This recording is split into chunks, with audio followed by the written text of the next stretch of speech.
Les années 2020 sont définitivement une période de nostalgie pour la télévision française. Le petit écran a décidé de faire place non pas à de nouveaux programmes mais au grand retour d'émissions cultes. CST ainsi que les fans du groupe Les Inconnus que constituent Pascal Légitimu, Bernard Campan et Didier Bourdon retrouveront leurs idoles sur TF1 en prime time ce lundi 14 novembre. Des retrouvailles très attendues qui leur ont demandé un sacré travail. Si les trois stars avaient déjà évoqué un possible comeback sous le feu des projecteurs, la nature de ce retour n'avait jamais été évoquée. Les années sont passées et rien n'a changé entre les trois comparses. Malgré une séparation des chemins et un éloignement pour leurs carrières respectives, Didier Bourdon n'a jamais perdu de vue Pascal Légitimu et Bernard Campan. Tout comme il n'a jamais perdu la femme la plus importante de sa vie, Marie-Sandra. S'il n'avait plus ses plus fidèles complices à ses côtés chaque jour pour écrire des sketchs et poursuivre son parcours au cinéma, Didier Bourdon a pu compter sur la présence, le soutien et l'amour de sa compagne. Le parcours a pourtant été semé d'embûches et était loin d'être gagné. D'ordinaire mannequin, CST sur le plateau du tournage du film 7 ans de mariage, dont Didier Bourdon partageait l'affiche avec Catherine Fro en 2002, que les chemins des tourtereaux se sont croisés pour la première fois.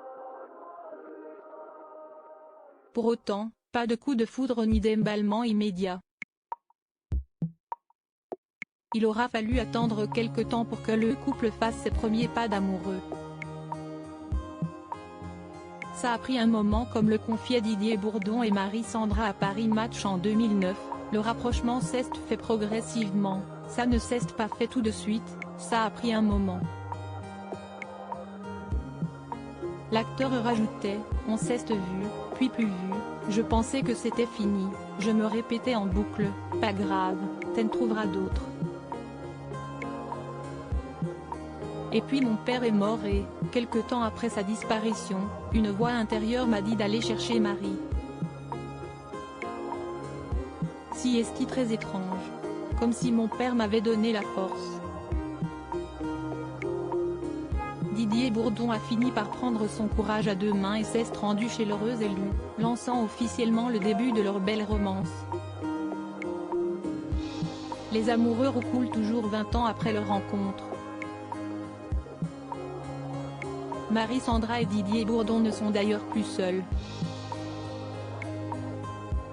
En 2006, ils devenaient les parents d'une petite fille prénommée Clélia avant que Natacha ne pointe le bout de son nez en 2010. Les deux adolescentes âgées de 16 et 12 ans désormais ne sont plus des bébés, au grand regret de leur papa. Didier Bourdon n'a d'ailleurs pas hâte que le temps passe encore plus, avec mes filles CST super, mais quand elles viendront avec leurs copains. J'aimerais moins rire. CST certain, Didier Bourdon et les fameux copains ne rejoueront pas les trois frères.